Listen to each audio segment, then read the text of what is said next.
It's time to take two. Call us in the morning. Our twin doctors, Dr. I and Dr. J, are waking up with us, answering your health questions. Guys, good morning. Always good to see you, docs. Good morning. How are you? I'm great, better now after seeing both of you. This is actually one of my favorite segments. We have a few true-false questions. You want to start? Let's do it. Let's do it. Women need twice as much exercise as men to lower heart disease. Just because of all the information coming out about menopausal women, I'm going to say it's true. Dr. I.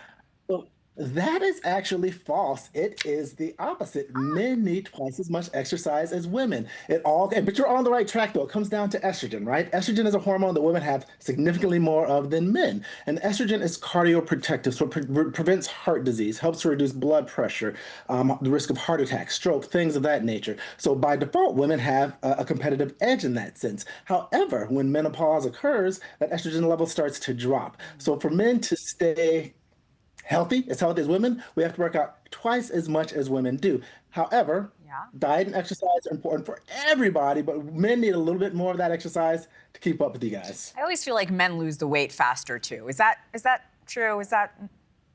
It is true, but it's because of our muscle mass. Okay. Yes. All right, true or false? Eating French fries can increase your risk for diabetes. As delicious as they are, I think there are very few wins coming from eating fries. So I'm going to say true. Dr. J. That is true, 100%. Now, a lot of people think that French fries, they're vegetables. How are they going to adversely affect my blood sugar? And the reality is that 70% of Americans' vegetable intake comes from potatoes because we eat so many French fries. So this is a problem for Americans because this is actually true. Eating French fries increases your risk for diabetes. Now, there was the study that found that if you have 3 or more servings of French fries per week, you increase your risk for diabetes by 20%. Now, people think, well, there's not a lot of sugar in French fries. Why does that happen? Well, it turns out that it's the trans fats that the French fries are cooked in. Those trans fats are like killers. They're bad. So the trans fats basically cause what's called insulin resistance. So your insulin doesn't function properly. You can't bring your blood sugar down. So even if you're not eating a lot of sugar, the sugar that's in your blood, you can't bring it down, and you're at higher risk for diabetes. So what I tell people is ideally get a variety of vegetables. Don't just do the French fries. Don't just do the potatoes. But when you do the French fries, no trans fats. So we're talking about olive oil, avocado oil, or like they do at Five Guys, peanut oil. No trans fats in those. So you're not going to see the insulin resistance. Doesn't increase the risk of diabetes, although still not great for the waistline or the cholesterol. So there are ways to eat French fries in a slightly healthier way. There are ways. There's always a way. Tiny. Okay. True or false? Using the pill and others, such as, can increase the risk of breast cancer. I feel like there's been so little research done on women, and now there is more coming out. So I will say true. Dr. I. That is actually true. That is actually true. So we've known for a while that hormonal birth control, be it the pill, the patch, the shot, the IUD, can increase the risk of breast cancer. A study came out recently that kind of confirmed that. But the reason we're talking about it is that on the interwebs, on TikTok and Instagram, people are doing these sensational stories about how it increases your risk of breast cancer. It does, but it's not a great deal. So basically, you get an additional 1 case of breast cancer for every 57,000 women.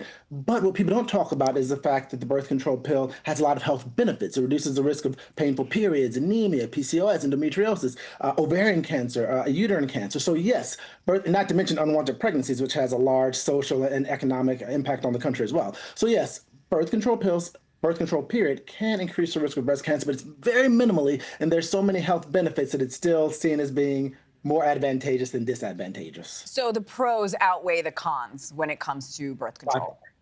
Right, fine. Of course, you want to have a talk with your doctor about your personal history and whatnot, but overall, yes, they do. True or false? I have no doubt there are a lot of people at home drinking orange juice right now. Orange juice typically contains large amounts of sugar.